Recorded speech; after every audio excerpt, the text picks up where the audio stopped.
puisqu'on parle de sport, je vais passer la parole à Jean-Pierre Guillet. Alors, je ne vous apprendrai rien en disant que La Chapelle est une des communes les plus sportives du département, mais il y a une rançon à cette gloire, c'est qu'il y a de plus en plus de sportifs à La Chapelle, et les équipements, la notion d'équipement se pose. Donc il y a l'OMS, l'Office municipal des sports, qui a fait un important travail récemment sur le besoin des équipements en terrain extérieur et en terrain couvert. En terrain couvert, à l'issue de leur travail, il s'est avéré qu'il y avait la nécessité d'un espace d'évolution couvert supplémentaire par rapport à ce qui existait aujourd'hui. Bon, bien évidemment, une salle, ça coûte très cher, et là, on a une opportunité à la fois de moins engager d'argent pour la commune, pour le contribuable, et de trouver un espace d'accueil sur le site de la Babinière. En effet, le CREPS, alors je ne veux pas me tromper, c'est le Centre de ressources d'expertise et de performance sportive. C'est un centre qui forme les sportifs de haut niveau et qui actuellement est situé dans le vieil hôpital Broussais en centre-ville.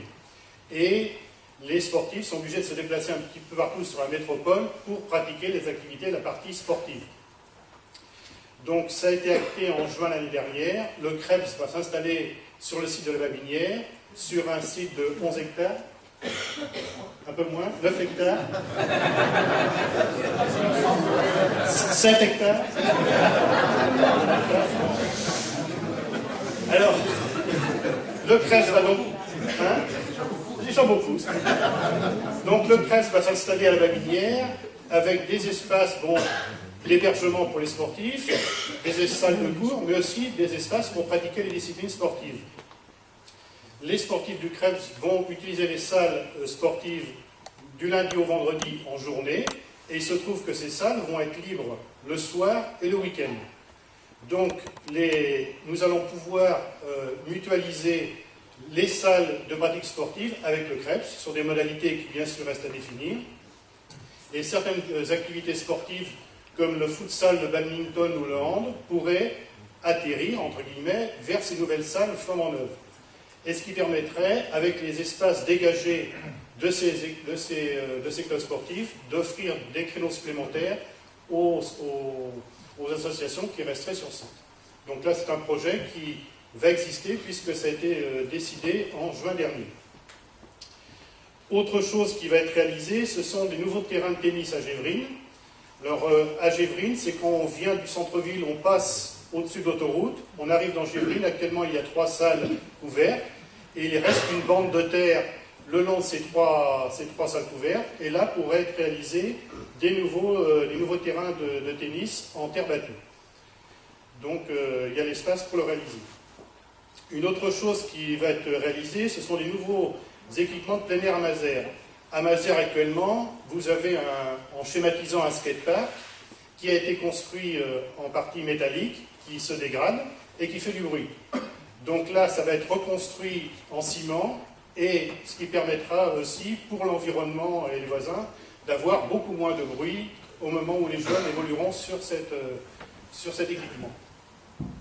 Alors autrement, bien évidemment, il y a une poursuite de l'amélioration des équipements, puisqu'il y a des équipements sur le buisson de la Grolle, la Coutancière au Bourgoin-des-Combes, qui est le nouveau stade de rugby qui a pris la place à Mazères, qui doivent être bien évidemment entretenus et améliorés. Donc ça fera partie du mandat qui va venir. Alors un projet que l'on rencontre lorsqu'on fait du porte-à-porte, c'est le problème de la piscine. La question de la piscine, pas le problème, la question de la piscine.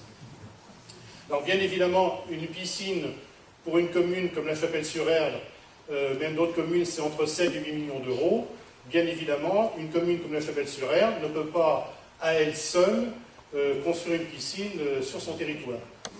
Donc là, il va y avoir un projet de piscine intercommunal qui va être pensé avec Nantes Métropole pour l'apprentissage de la natation pour les enfants, les seniors et les personnes porteuses de handicap.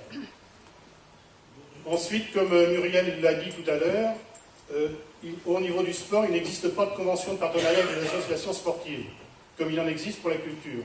Donc là, nous allons travailler à mettre en place des conventions avec les clubs sportifs qui auront 2 objectifs, à la fois des conditions d'occupation des locaux, les modalités, les droits et les devoirs de chacun, mais aussi définir des partenariats pourquoi pas sur des actions qu'on produirait en commun. Et le dernier point, et qui a une ligne directrice aussi de notre action, c'est on soutiendra les clubs qui intègrent des créneaux de pratique en mixité, c'est-à-dire des personnes porteurs de handicap et des personnes valides. C'est le cas par exemple déjà dans des clubs, je pense au sport adapté au judo, mais tous les clubs qui feront cet effort-là seront soutenus par la commune. Je vous remercie.